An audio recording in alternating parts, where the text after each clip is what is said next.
Yo, party peeps, what is up? It's your boy, the best Gabber in the biz. The first Monday Night Raw on the road to the biggest party of the summer is officially in the books. And man, a lot of stuff went down, including Mami is back. Oh, jeez, Dom, what are you going to do, man?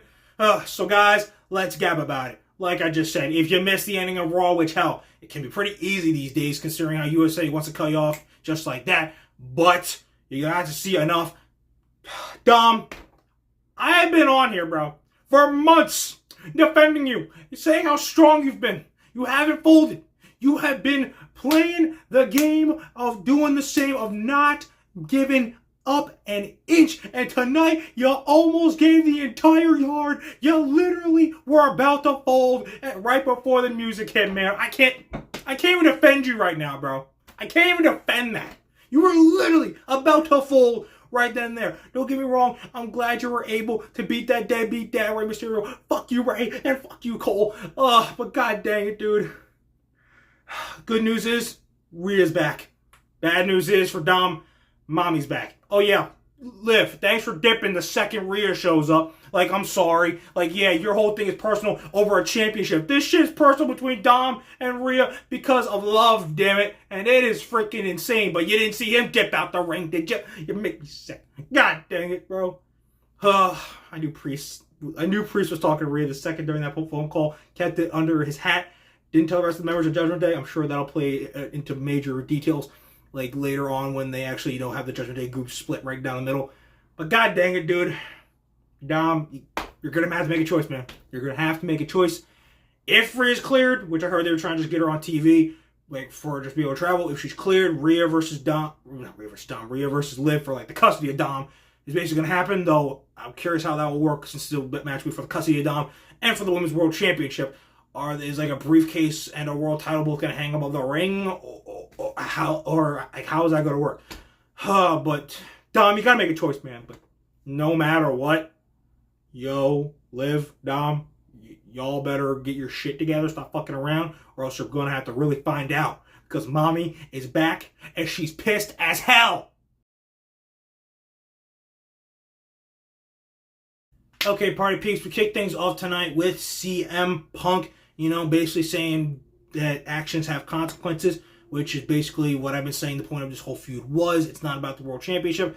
And he's right, actions do have consequences. Though Seth did really flame him with his irony, because he never really wants to take responsibility for his actions, but that's a whole other topic. Basically, it's true. Drew has literally fucked around, and he didn't think he was going to have to find out. Punk has not once, not twice, but 3 times proven otherwise. But now, I did have some questions coming out of this originally. When Seth came out and they were having their whole tiff, I'm like, is Seth going to fight Punk at SummerSlam and Drew will come back after the suspension is over? Then we get Drew versus Punk finally, Bad Blood. Doesn't look like that's going to be the direction they're going because A, I don't know what Seth does at SummerSlam, but, and again, this probably doesn't happen. Seth will probably, in his mind, is like, yeah, Priest took away the gentleman's agreement. He said, when I'm done with Gunther, you and me, we can go at this again for the world title. For some, that's maybe a tease that Gunther will lose. Nah, I think it's just a misdirect. Balor probably will screw friggin' Priest at SummerSlam, being perfectly honest. Or Gunther will just win straight up. And, Gunther winning the world title at SummerSlam, holding it to Mania, I can totally see him losing it to somebody, like, perfect on the greatest stage of them all. But that will be something for another day. Point is, I don't know what Seth does for SummerSlam. It doesn't look like he'll be going at it with Punk. But Drew will be back next week. Suspension will be lifted. And it does look like Punk versus Drew, as expected, will be the way to go for SummerSlam. Hope the match actually is, worth it, damn, and, actually delivers after all the build-up they've done for it. Otherwise, it's just not going to be pretty. But yeah, moral of this story, fuck around, you find out. Though, man, I'm really curious, how much more insane is Drew possibly going to be? Now that he's been screwed for a 3rd time, and maybe he might come back next week more unhinged than ever. Okay, guys, speaking of championships, let's talk about the Intercontinental Championship. Sami Hogan. Alright, first of all, y'all people are dumbasses for that. Mercedes Hogan, Becky Hogan, like Sami Hogan. Like, you're overusing dumb shit. If anyone's the exact opposite of Hulk Hogan, It's Sami Zayn. Anyway, move on, idiots. But Sami Zayn did beat Bron Breakker clean, and he brought up some good points. Bron Breakker underestimated him. He didn't show the same respect towards Sami Zayn in that title match as Zayn was showing Breakker. Because Zayn said he's not the underdog anymore. He's a champion, soon to be world heavyweight champion once his IC title run is all over. And right in the middle of that sandwich, he's going to reunite with the Bloodline, get OC. But again, I digress.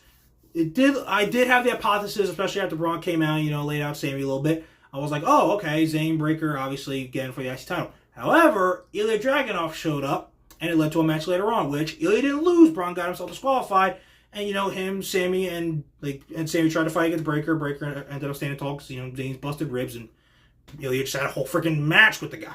So, even better option than just Zayn versus Breakker. I'm looking like it's going to be Zayn, Ilja, and Breakker. Triple threat for the Intercontinental Championship. And holy shit, does that sound like a banger.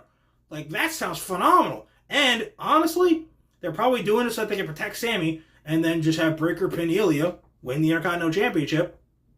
And that's that. Then, maybe Zayn does fight in a rematch, like one-on-one because the guy didn't lose the title. Like, maybe that's a Raw rematch or something. And then, that's the end of that. And then, moves on to the Bloodline stuff. And like I said, winning a World Championship. But Jesus, dude, like, Zayn, Ilja, and Breakker in a triple threat. Whoo! Holy freaking crap. That is a match right there. I kind of am hoping now that's the way they go. Because, no offense, Zayn Breakker seems a little disappointing compared to the Mad Dragon, the freaking dog in Bron Breakker, and the champion Sami Zayn all freaking going at it. The side note, I might just be made Breakker's new music feels a little It could just be made to, I feel like, as a match presentation. But yeah, please, if that's in the works, give me that triple threat for the IC title. Because like I said, when you add Zayn, Breakker, and Ilja in a match together over the IC title, that's just a certified hood classic right there, ladies and gentlemen. And we'll gladly feast upon it. Thank you very much. Okay, you guys, that is Raw. We are Dunsky. Put it in the rearview mirror. We are done. That was the first Raw on the road to the biggest party of the summer, SummerSlam. It is just 3 weeks away. Big matchups. We already pretty much know, like Priest versus Gunther world title, Cody solo WWE title, Nia Jax versus Bayley for the WWE Women's Championship. More matches like Baby Zayn, Breakker, and Ilja to be added, as well as Drew versus Punk finally. And, maybe even Awesome Truth, we're getting the tag titles. But before we get to there, guys, we got Blood and Guts. It is just 2 weeks away, and we're going to continue it this Wednesday with the Owen Hart Cup Finals, Willow versus Mariah in that women's final, and then Danielson versus Hangman 4. It's going to decide who is truly the better man, because Danielson is out the door in literally just a few months. Cowboy shit, dude. Watch the promo. It was freaking amazing. And then, even after we get past SummerSlam and Blood and Guts, we got All In Wembley Stadium, and it's going to be absolutely electric. Seriously, guys, you're not going to want to miss any of these shows. You're definitely not going to want to miss what your boy, the best gabber in the biz, has to say afterwards. So, keep on liking, and damn sure keep on subscribing, and keep on remembering, most of all, that when it comes to talking wrestling, who better to gab with than Gabe right here. All right, guys, I hope you enjoyed Raw tonight. Hope you're happy that Mami's back, because I'm sure Dom is bro's majorly stressing right now. Prayers for you, my dog. But until then, you guys, deuces, fuses, and I will see you guys after Dynamite this Wednesday.